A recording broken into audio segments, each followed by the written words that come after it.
Tu es dans les années 1950. La télévision est encore un luxe que peu de gens ont. La radio domine dans les foyers et la science de la nutrition commence à peine à comprendre ce qui nous fait grossir et pourquoi certaines personnes souffrent de crises cardiaques sans aucun avertissement. Dans ce contexte, certaines études préliminaires ont commencé à établir un lien entre des taux élevés de cholestérol dans le sang et des problèmes cardiaques graves. Rapidement, cette conclusion a déclenché des alarmes. Le cholestérol est l'ennemi public numéro 1. Les gros titres des journaux criaient. Et à cette époque, on avait besoin d'un méchant. Le cholestérol était désigné comme la grande menace invisible qui parcourait nos artères. En mettant en péril la santé cardiaque, la société avait besoin de quelque chose à blâmer. Pourquoi tant de personnes mouraient-elles de crise cardiaque sans jamais savoir qu'elles étaient en danger? Ainsi est née la légende d'un ennemi apparemment simple. Le cholestérol est mauvais. Élimine-le de ton alimentation, disaient tous les médecins, les magazines et les campagnes de santé publique. Au fil des années, cette idée a profondément marqué. Il a été très facile de faire du cholestérol un parfait ennemi.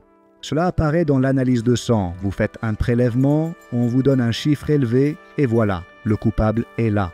Cela est lié aux aliments gras, viande grasse, œufs, produits laitiers, tous soupçonnés d'élever cet indicateur redouté. Cela sonne médical et technique. Le mot cholestérol avait la force d'un diagnostic définitif. Un résultat à craindre. De nombreuses familles en Amérique, par exemple, ont grandi en entendant des histoires comme « Ne mange pas trop d'œufs, cela va augmenter ton cholestérol. La viande rouge bouche vos artères. » Ainsi, peu à peu, l'idée que tout ce qui augmentait le cholestérol était dangereux s'est installée dans l'imaginaire collectif. Et c'est ici que le récit devient plus dramatique. Des guides nutritionnels officiels ont été publiés recommandant de réduire drastiquement la consommation de graisses saturées et de cholestérol. Les entreprises alimentaires ont répondu en inondant le marché de produits allégés en matière grasse et sans cholestérol. Les gens, persuadés de faire ce qu'il fallait, ont remplacé les graisses par des glucides raffinés, du pain blanc, des céréales sucrées, etc. Ce changement massif d'habitude a eu un effet paradoxal. Les cas d'obésité et de diabète de type 2 ont augmenté. Et bien qu'aujourd'hui nous sachions que le cholestérol n'est pas toujours un ennemi, cette campagne mondiale a été si efficace que si vous demandez à vos grands-parents, oncles ou même à plusieurs personnes que vous connaissez, beaucoup continuent de se dire « Attention au cholestérol, c'est mauvais ». Maintenant, fais attention à cette information selon l'Organisation mondiale de la santé. Les maladies cardiovasculaires causent environ 17,9 millions de décès par an dans le monde, ce qui représente 31% de tous les décès. Étonnamment, on estime que presque la moitié de ces personnes avaient des niveaux de cholestérol considérés comme normaux avant de subir l'événement cardiovasculaire. Ce qui montre que normal ne signifie pas toujours optimal. La différence entre normal et optimal peut sembler insignifiante. Mais imagine que tu vis en 2050. Tous les humains sont obèses et vivent jusqu'à 45 ans car la plupart meurent de crise cardiaque ou de maladies du cœur. Il serait normal de mourir à cet âge et d'être malade. Cela ne semble pas être le cas. C'est pour cette raison que même si tes examens de laboratoire sont apparemment normaux, cela ne signifie pas qu'ils sont bons ou optimaux. Et aujourd'hui, nous allons parler de cela, l'origine du mythe et son enracinement culturel. Pourquoi le cholestérol a-t-il été si facilement diabolisé? Une partie de la réponse réside dans le fait que notre cerveau aime les explications simples. S'il y a un problème avec votre cœur, il doit y avoir un facteur responsable. Et si le cholestérol augmente, voilà le facteur. De plus, les découvertes en laboratoire montrèrent des dépôts graisseux sur les parois artérielles des personnes atteintes de maladies cardiaques. En reliant quelques points, on a supposé que le cholestérol est synonyme de graisse nuisible. Cependant, cette vision ne tenait pas compte de la complexité du métabolisme, ni du rôle que joue le cholestérol dans la production d'hormones, la formation des membranes cellulaires ou la création de vitamine D. Nous ne voyons que la surface d'un tableau beaucoup plus complexe. Au milieu de ce contexte, certains chercheurs ont commencé à remettre en question l'hypothèse selon laquelle tout le cholestérol est mauvais. Mais ils se heurtaient à un climat où la réduction des graisses et du cholestérol était déjà devenue un dogme médical. Cela a conduit à plusieurs décennies de confusion, où les guides nutritionnels continuaient à se concentrer sur la réduction des graisses, sans distinguer les différents types de lipides ni l'importance d'un mode de vie complet. Exercice, stress, génétique, etc. Le temps passe. Les pharmacies pleines de médicaments conçus pour réduire le cholestérol en général deviennent courantes. Des millions de personnes modifient leur alimentation. En évitant les œufs ou en consommant des versions allégées de tout type d'aliments, parfois en les remplaçant par de grandes quantités de sucre ou d'autres ingrédients peu sains. Le résultat, un paysage où l'obésité et le syndrome métabolique augmentent, tandis que la consommation de cholestérol est réduite en théorie. N'est-ce pas paradoxal?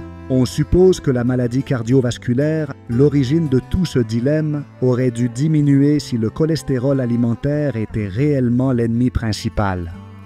C'est ainsi que nous arrivons à l'époque actuelle, où il commence enfin à être reconnu que le sujet est beaucoup plus complexe que ce que promettaient les anciens magazines de santé. Jusqu'ici, tu te demandes. Alors, le cholestérol est-il bon ou mauvais? La réponse, comme tu le découvriras dans le prochain chapitre, ne se résume pas à un simple oui ou non. Il est plutôt important de comprendre les nuances et l'énorme importance de facteurs comme l'inflammation, la génétique et les types spécifiques de cholestérol et leurs particules. Reste vigilant car tu es sur le point de démystifier l'un des grands mythes de la santé moderne. Le chapitre suivant t'attend avec une redéfinition complète de ce que nous appelons le bon et le mauvais cholestérol. Ce n'est pas ce que tu penses, je t'assure. Crois-moi, cela peut te surprendre. Te souviens-tu de ces matins où tes parents ou grands-parents te disaient avec un ton inquiet « Ne mange pas trop de jaune d'œuf, cela augmentera ton cholestérol ». Pendant des décennies, cet avertissement a résonné dans les foyers du monde entier. Parce qu'on pensait que tout le cholestérol que nous consommions allait directement boucher nos artères. Cependant, ce que nous négligeons souvent, c'est que le cholestérol provenant de l'alimentation exogène n'est pas exactement le même que celui que le corps produit naturellement endogène. Et cette distinction peut être essentielle pour comprendre pourquoi nous ne réagissons pas tous de la même manière face au même aliment. Pourquoi y a-t-il cette confusion? Pour l'illustrer, imaginez qu'il y a deux sources de cholestérol dans votre corps. L'usine interne, votre foie, qui est un organe hautement spécialisé, régule la production de cholestérol de manière continue. Tout ce que vous mangez, des œufs et viandes aux fruits de mer, contient une certaine quantité de cholestérol, bien que cela varie énormément selon l'aliment. Autrefois, on croyait qu'en mangeant du cholestérol, celui-ci passait directement dans le sang, augmentant tes niveaux de manière linéaire. Mais en réalité, ton organisme ne fonctionne pas comme un entonnoir sans filtre. L'intestin est prêt à absorber une partie du cholestérol et à excréter le reste. Et ton foie lit les signaux de combien entre pour moduler la production interne. Quand tu manges plus de cholestérol, le foie a tendance à en fabriquer moins. Et si tu en consommes moins, le foie augmente sa production pour maintenir un équilibre. Absorption sélective. L'intestin grêle a des mécanismes pour décider combien de cholestérol retenir et combien éliminer par la bile et les selles. Impact variable selon la personne. Certaines personnes sont génétiquement super absorbantes et connaissent des augmentations plus marquées de leur niveau de cholestérol sanguin après avoir mangé des œufs ou des produits d'origine animale. D'autres, en revanche, voient à peine des changements. Réputation controversée. Historiquement, le cholestérol alimentaire a été diabolisé. Cependant, les preuves actuelles suggèrent que pour la majorité de la population, la consommation modérée d'aliments contenant du cholestérol n'est pas un facteur de risque aussi direct qu'on le pensait. Tant que vous maintenez un mode de vie sain avec peu d'aliments ultra transformés, suffisamment d'exercice et un contrôle de l'inflammation. Le cholestérol endogène, celui produit par votre corps. On estime qu'entre 70% et 80% du cholestérol circulant provient de la production interne de l'organisme. Votre foie agit comme un panneau de contrôle qui reçoit des signaux de diverses hormones et nutriments, ajustant la quantité de cholestérol qu'il produit. Le cholestérol endogène participe à la synthèse des hormones, à la structure des membranes cellulaires et même à la formation de la vitamine D. Diaboliser le cholestérol sans comprendre ce rôle crucial peut entraîner des interventions inappropriées, l'équilibre que nous ne connaissions pas. Avez-vous déjà remarqué qu'il y a des personnes qui peuvent manger plusieurs œufs par jour sans que leurs analyses montrent une augmentation drastique du cholestérol sanguin? Ou, au contraire, il y a ceux qui, bien qu'ils fassent attention à leur régime, présentent des niveaux élevés. Ce n'est pas un caprice du destin, mais le résultat d'un équilibre délicat entre ce que vous ingérez, votre génétique, votre état métabolique, l'insuline, l'inflammation et la régulation du foie. La moraleja, éviter radicalement le cholestérol alimentaire ne se traduit pas toujours par un meilleur profil lipidique. Dans certains cas, les graisses naturelles sont remplacées par des produits riches en sucre ou en glucides raffinés, ce qui peut augmenter l'inflammation et les triglycérides, aggravant la situation. Le véritable axe de la prévention cardiovasculaire est de comprendre que la production endogène et l'apport exogène, elles sont deux faces d'une même médaille et il faut garder un contrôle sur tout le métabolisme. pas seulement sur un chiffre isolé. Chapitre 2. Redéfinir le bon et le mauvais cholestérol. Maintenant que nous connaissons cette distinction fondamentale entre le cholestérol que vous consommez et celui généré par votre propre corps, nous pouvons plonger dans la complexité des lipoprotéines. Imagine que chacune de ces lipoprotéines est comme un véhicule transportant des graisses et du cholestérol à travers ton sang. Mais tous les véhicules n'ont pas la même taille, ne transportent pas la même marchandise et ne sont pas tous en aussi bon état. Le cholestérol est un passager qui ne peut pas voyager seul dans le sang car c'est une molécule hydrophobe. Elle ne s'entend pas bien avec l'eau. Donc, elle a besoin de camions ou de livreurs spécialisés pour la transporter à travers le flux sanguin. Ces camions sont des molécules connues sous le nom de lipoprotéines que notre corps produit. Ces lipoprotéines sont composées de composants qui ressemblent à leur nom, lipides et protéines. Les lipides qui ne s'entendent pas bien avec l'eau sont à l'intérieur d'elles, et les protéines qui s'entendent bien avec l'eau sont à l'extérieur, entourées par elles. Ce sont ces lipoprotéines qui sont responsables du transport du cholestérol par le sang, et nous savons tous que le sang est principalement constitué d'eau. C'est ainsi les camions qui livrent le cholestérol aux maisons. Pensez que chaque cellule de votre corps, la maison, a besoin de cholestérol pour construire et réparer les membranes, fabriquer des hormones et remplir d'autres fonctions vitales. Le cholestérol est vraiment important pour notre corps. C'est pourquoi nous le produisons nous-mêmes. Mais il a un problème. Comme il ne peut pas se dissoudre dans le sang, il monte dans ces camions appelés lipoprotéines. Il existe deux principaux types de lipoprotéines et chacun est extrêmement important dans la physiopathologie des maladies cardiovasculaires. Faites très attention. Apolipoprotéine B inclut LDL, BLDL, précurseurs de LDL, IDL, et même les restes de chylomicron. Ces lipoprotéines ont en commun l'apolipoprotéine B, qui leur permet de transporter de grandes quantités de triglycérides et de cholestérol, camions avec APOA. Principalement le HDL, qui transporte l'apolipoprotéine A. Ce camion est associé à la collecte du cholestérol excédentaire et à son transport de retour au foie. Pour résumer ces termes scientifiques, au fil des décennies, la communauté médicale a découvert que le cholestérol LDL et le cholestérol HDL ne voyagent pas dans les mêmes camions. Et comme vous le verrez dans un instant, ce sont ces types différents de camions qui posent véritablement des problèmes, pas le cholestérol en tant que tel. Cholestérol HDL de haute densité.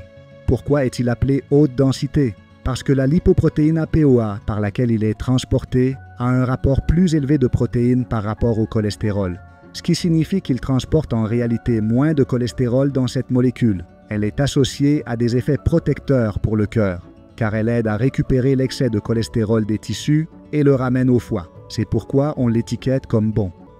C'est ainsi le cholestérol LDL de faible densité. Pourquoi est-il appelé de faible densité?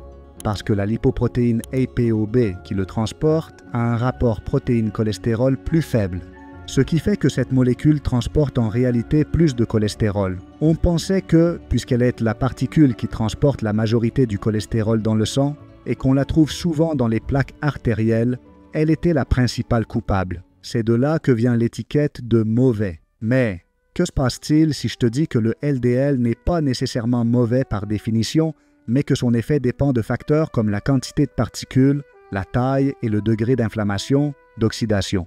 Mais surtout, son effet nocif est dû au type de camion qui le transporte et non au cholestérol en tant que tel. La réalité est plus complexe que ce qu'une simple analyse du cholestérol total peut montrer. Le cholestérol n'est pas mauvais en soi, c'est un nutriment essentiel.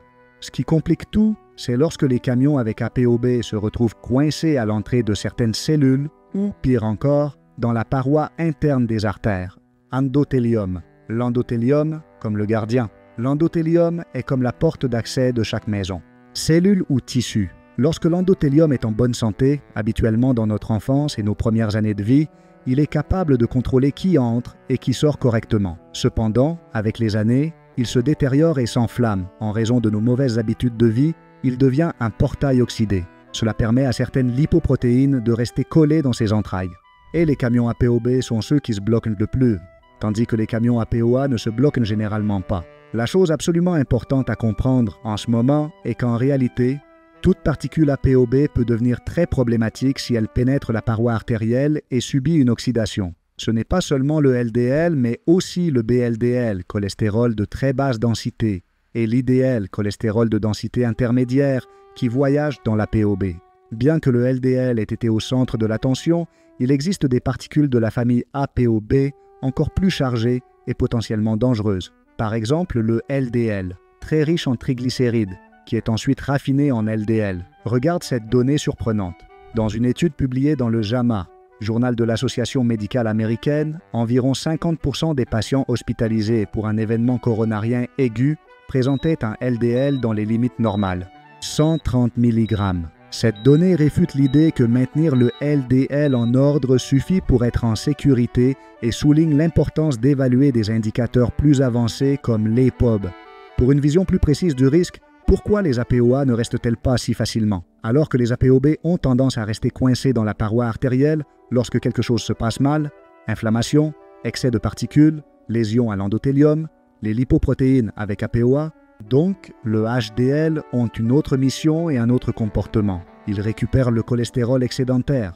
Imaginez qu'ils sont des camions de nettoyage ou de recyclage. Ils circulent dans le corps, absorbent le cholestérol inutilisé ou en excès, et le ramènent au foie pour être traités ou éliminés. Taille plus petite et fonctions différentes. Leur conception moléculaire les rend moins susceptibles de rester coincés et leur rôle principal n'est pas de déposer du cholestérol, mais de le retirer des tissus. On croit même que les APOA nettoient les artères qui ont des APOB collées à leur endothélium et améliorent la santé de l'endothélium en faisant cela. Quand un camion APOB reste coincé, il en invite d'autres.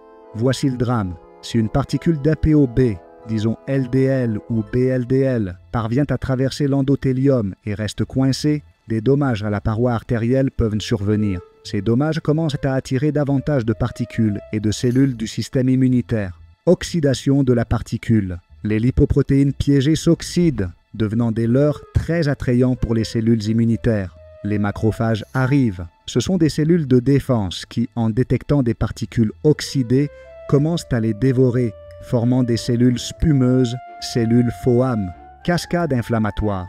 La réponse immunitaire génère un micro-environnement inflammatoire dans la paroi artérielle. Cela peut attirer plus de particules APOB et plus de cellules de défense, aggravant ainsi la lésion. Avec le temps, ce processus répétitif d'accumulation, d'oxydation et de réponse immunitaire forme la plaque d'athérome, restreignant la circulation et augmentant le risque de problèmes cardiovasculaires, d'angines, de crises cardiaques, etc. C'est ainsi où intervient le bon HDL dans tout cela. Comme nous l'avons vu, le HDL avec EPOA. Il ne se bloque généralement pas et ne provoque pas cette cascade inflammatoire. Au contraire, il aide à éliminer l'excès de cholestérol des cellules et des plaques en formation. Cependant, un niveau élevé de HDL n'est pas automatiquement une garantie de protection si votre mode de vie ou votre génétique favorise un grand nombre de particules EPOB susceptibles de s'oxyder. La dernière leçon de ce chapitre, au-delà de simples étiquettes. Lorsque tu entends parler de bon cholestérol ou de mauvais cholestérol, rappelle-toi qu'en réalité, il y a plusieurs types de camions circulant dans ton sang. Et ce qui fait la différence, c'est celui qui transporte EPOB. Plus grand risque potentiel. Quel est l'état de la route, de vos artères et de leur niveau d'inflammation? Combien de camions se bloquent et appellent à plus de renforts, déclenchant la réponse immunitaire? D'où l'importance de connaître non seulement votre niveau de LDL, mais aussi votre EPOB total, la présence de VLDL et d'IDL, et ton état général d'inflammation. Ce n'est pas la même chose d'avoir 2 camions circulant de manière ordonnée que d'avoir tout un convoi entrant en collision et appelant une escouade de macrophages sur le lieu du désastre. Pourquoi comprendre cela affecte-t-il votre longévité? La maladie cardiovasculaire reste la principale cause de décès dans une grande partie du monde. Rompre le mythe du cholestérol élevé, tout comme le mal absolu, est vital pour comprendre que votre risque réel dépend de multiples facteurs, du nombre et du type de particules de LDL. APOB, degré d'inflammation systémique, état de résistance à l'insuline, génétique, certaines personnes ont une hypercholestérolémie familiale, habitudes de vie, régime alimentaire, exercice, gestion du stress, sommeil. En combinant tous ces éléments, nous obtenons une image plus fidèle de votre risque cardiovasculaire et nous pouvons concentrer les interventions sur ce qui compte vraiment. Tout ce qui précède nous montre clairement qu'il ne suffit pas de regarder le cholestérol total dans une analyse de sang. Ne nous contentons même pas du traditionnel LDL-C. Il existe des tests plus spécifiques, tels que la mesure directe du nombre de particules LDL, LDLP ou la concentration d'ApoB, qui vous donnent une idée bien plus précise de l'état de vos artères. Observons donc la donnée suivante si curieuse. Si vous avez bien compris ce chapitre, maintenant vous devez savoir que une personne avec un LDL légèrement élevé, mais menant un mode de vie athlétique, une faible inflammation, de bons niveaux de HDL, de faibles triglycérides et un nombre modéré de particules ApoB pourrait ne pas être en danger significatif. Une autre personne avec un LDL normal, mais avec une inflammation élevée, des triglycérides élevés et surtout un ApoB élevé, cela pourrait être à risque élevé même si les chiffres d'un bilan lipidique de base sont bons. Et que pouvez-vous faire avec ces informations pour améliorer votre santé et prolonger votre vie? Demandez un profil lipidique plus détaillé. Si possible, en plus du profil lipidique normal que votre médecin prescrit toujours, demandez des tests qui mesurent l'ApoB, puisque les médecins ne les envoient jamais par protocole normal. En plus de la protéine C réactive, PCR, ultra sensible pour avoir une idée de vos niveaux d'inflammation. Évaluez vos habitudes de vie. L'exercice, la qualité du sommeil et la gestion du stress ne sont pas des luxes. Ce sont des piliers qui déterminent votre santé cardiovasculaire et métabolique. Pensez au cholestérol comme à une partie d'un tout. Le foie, les artères, vos cellules, la génétique et ce que vous mangez orchestrent ensemble une symphonie très complexe. Se concentrer sur un seul chiffre peut vous amener à des conclusions erronées. Maintenant que vous avez vu que le cholestérol alimentaire et le cholestérol endogène ne sont pas équivalents et que LDL, HDL ne se divisent pas simplement en bons et mauvais, vous vous demandez probablement « Qu'est-ce que je rate d'autre pour comprendre complètement ma santé cardiovasculaire et ma longévité ?» Eh bien, dans le prochain chapitre, nous approfondirons comment la génétique, votre routine quotidienne et votre équilibre métabolique, surtout la relation avec l'insuline, peuvent transformer le cholestérol en un simple spectateur de votre organisme ou en un antagoniste de premier plan. Là, tu découvriras pourquoi deux personnes avec le même niveau de LDL peuvent avoir des risques complètement différents et comment prendre des décisions qui favorisent ta santé à long terme. Chapitre 3. La génétique, le style de vie et la santé métabolique. Est-ce que ça t'est déjà arrivé de rencontrer quelqu'un qui a un taux de cholestérol élevé mais qui mène pourtant une vie assez saine? Peut-être qu'il fait de l'exercice régulièrement. N'abuse pas de la malbouffe et pourtant ces analyses montrent des valeurs qui alarment le médecin. D'un autre côté, il y a cette personne qui mange de tout, semble se négliger, mais garde un cholestérol dans des limites acceptables. Comment expliquer cette apparente contradiction? Bienvenue dans le monde de la génétique et de la santé métabolique, où rien n'est aussi simple que de manger plus ou moins de graisse. Premier, le facteur génétique, quand l'hérédité commande. Pour commencer, il faut comprendre que toutes les personnes ne naissent pas avec le même manuel d'instruction génétique. Certaines variantes dans les gènes peuvent influencer directement la manière dont votre corps produit, transporte et élimine le cholestérol. Exemple de prédisposition. L'hypercholestérolémie familiale. Les personnes atteintes de cette condition ont souvent des niveaux de LDL très élevés dès un jeune âge en raison d'une mutation qui affecte les récepteurs de LDL dans le foie. Cela signifie que leur corps ne nettoie pas le LDL du sang avec la même efficacité que la plupart des gens. Autre polymorphisme. Il existe des gènes qui régulent la capacité d'absorber le cholestérol alimentaire, la quantité de triglycérides que vous fabriquez et même la production de lipoprotéines riches en ApoB. Ce qui est crucial ici, c'est que si votre famille a des antécédents de cholestérol élevé ou de maladies cardiaques précoces, il ne suffit pas de dire « arrêtez de manger des graisses ». Oui, l'alimentation est importante, mais parfois le problème vient de la mécanique interne, qui ne fonctionne pas comme chez la plupart des gens. Un exemple de la vie réelle. Imaginez José et Maria. José a une mutation génétique qui le fait produire plus de particules LDL qu'il n'en a besoin. Même en mangeant sainement, ses niveaux restent élevés.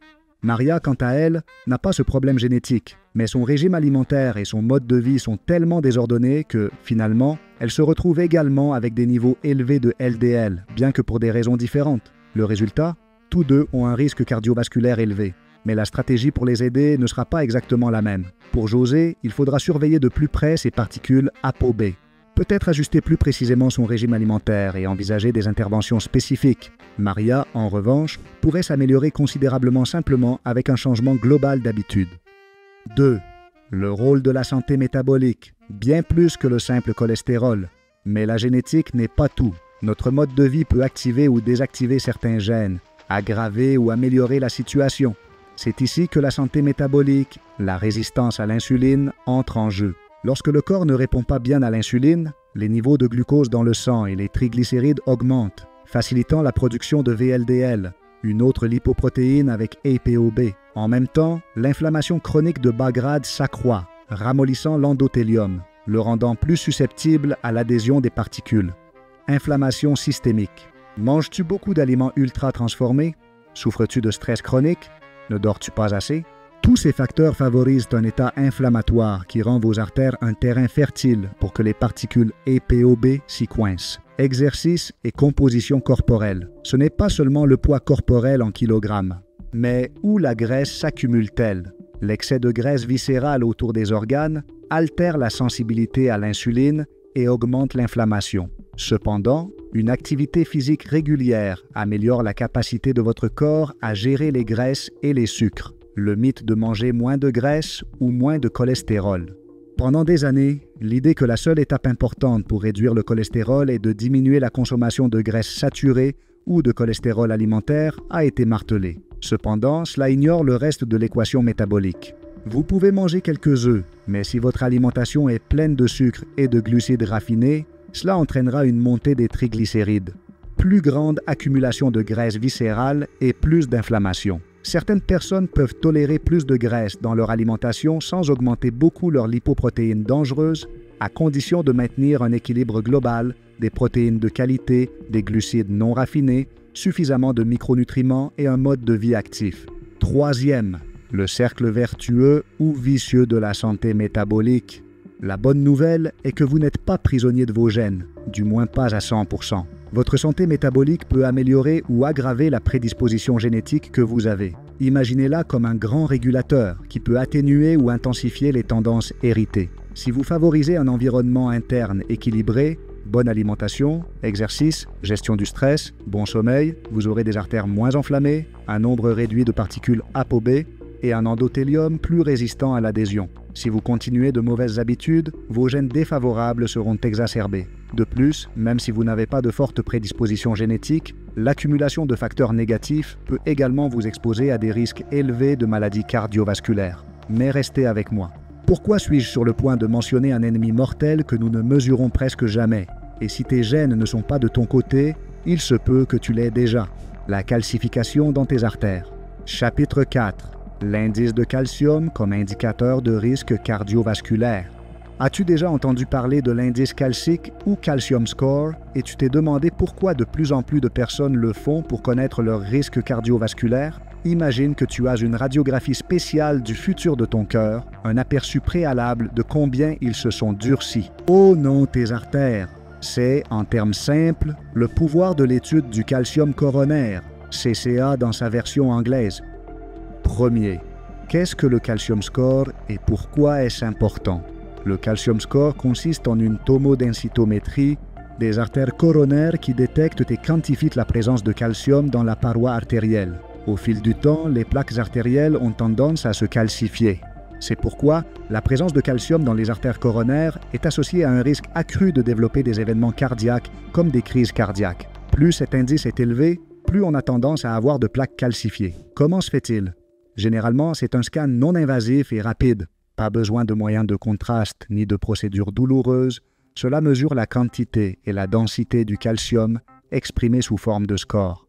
La gamme va de 0, absence de calcium détectable, jusqu'à des valeurs très élevées, au-dessus de 400 ou 1000. Remis.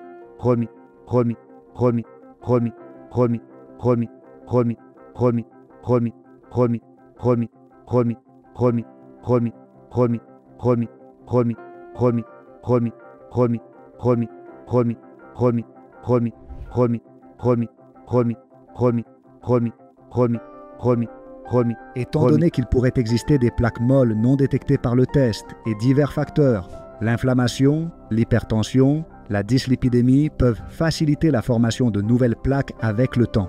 Les scores de calcium vont de 0 à plus de 400, avec une augmentation notable du risque de complications coronariennes à mesure que le score augmente.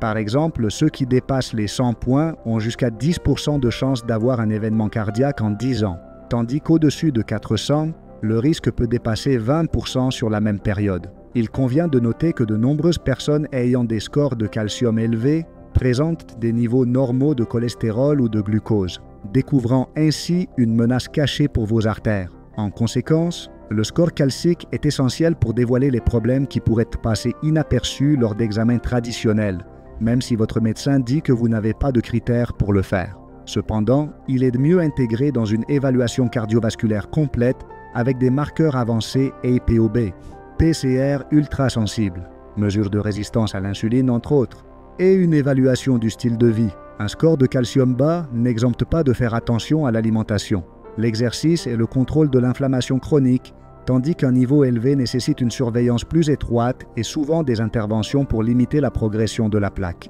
2. Pourquoi un indice de calcium normal ne signifie-t-il pas toujours que vous êtes en sécurité?